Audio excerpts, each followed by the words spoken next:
So this Saturday I went to the cinema and I watched Dracula Untold, and I thought to myself, I can review this.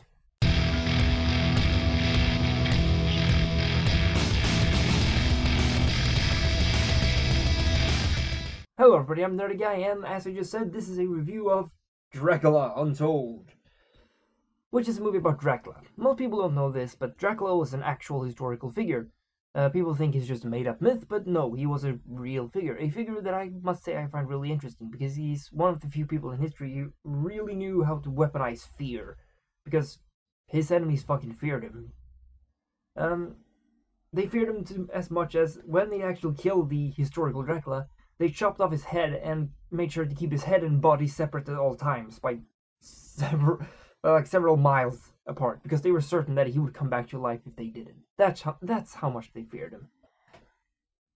Anyways, the movie stars Luke Evans as Vlad Dracula, or Vlad the Impaler as he's also known. Charming nickname. He looks like the dude from Castlevania, not at all like the actual Dracula, although the actual Dracula did look a bit ridiculous. That mustache though. Next up we have Dominic Cooper, who played Mehmet, which was a sultan, a Turkish sultan, who Dracula was in war with. You might remember Dominic Cooper from playing Tony Stark's dad in Captain America, the first one. Then we have Art Parkinson, who plays Dracula's son. Art Parkinson is famous for playing Rickon Stark in Game of Thrones. Most people don't know who Rickon Stark is. That's kind of sad. And then we have Charles Dance, yet another Game of Thrones actor. And he plays the Master Vampire, which is the vampire that turns Dracula, but he's only in the movie for a short while, which is a tragic waste of Charles Dance. Why put an actor like him in such a small character? No, that's bad movie. Next up, we have an actor that I didn't even know the name of, I just recognized him, and it's Paul Kaye, who plays Thoros of Myr, once again from Game of Thrones. That really rounds up the actors. I can't really name any more actors here that I recognize. Although there's one I noticed while looking at the list. Zach McGowan. He's in Black Sails. Does anybody know when Black Sails Season 2 starts? Anyway. He plays Charles Vane. But that rounds up the characters. There was not much famous actors beyond the ones I mentioned. But the acting and the actors are not important. The more important is the acting and the movie in general. Was the movie good? Meh. I don't know what else to say. Meh. The movie has its ups and downs. You know, some scenes are really good. The special effects are good, I gotta give it that. But good special effects doesn't make a movie good. You know, it doesn't hurt, but it doesn't make it good. So, there were some really cool scenes, like when he was using his, vampire powers. I don't want to spoil too much, but he uses vampire powers. It looked really cool, I gave that. But the movie is a bit ridiculous at times. You know, the whole thing is, he has 3 days.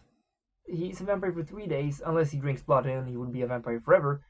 And his goal is to defeat the entire Turkish army in 3 days. But honestly, he's basically a fucking god. He could do it in 1 day if he would fucking just do it. But nope. You know, you gotta make it interesting for the movie. And I mean, his powers are pretty damn ridiculous. When you look at the stuff he can do, he could easily take out the entire Turkish army on his own if he would just go and fucking face them, but that's not what he does. Sorry, that's spoiling a bit too much. I think it's okay. So, the movie is very much meh. You know, it's not a bad movie. I don't regret buying my ticket. It was enjoyable. But will I buy this movie when it comes out on DVD or Blu-ray?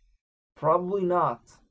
Will I watch it if it's on TV? Yeah, maybe. Or if it's on Netflix and I'm bored, probably I could consider watching it again. But there are far better movies to spend your time watching than Dracula Untold. And sadly, I'm gonna have to give Dracula Untold a 6 out of 10. Not that good. I mean, better than 5, which is, average, but still not much to celebrate. The movie wasn't that good. And the ending made me mad. It was so badly written. Okay, some people will say that's a spoiler. I don't care. Anyways, like I said, the movie gets a 6 out of 10, and that was all I had to say. So, rate this video, thumbs down. Have you seen Dracula Untold? Leave me a comment to tell me what you thought about the movie. And what else? Look me up on social media, links in the description. Subscribe if you like my videos, and until next time, I'm the Nerdy Guy, and you just watched Nerdy Guy review a movie.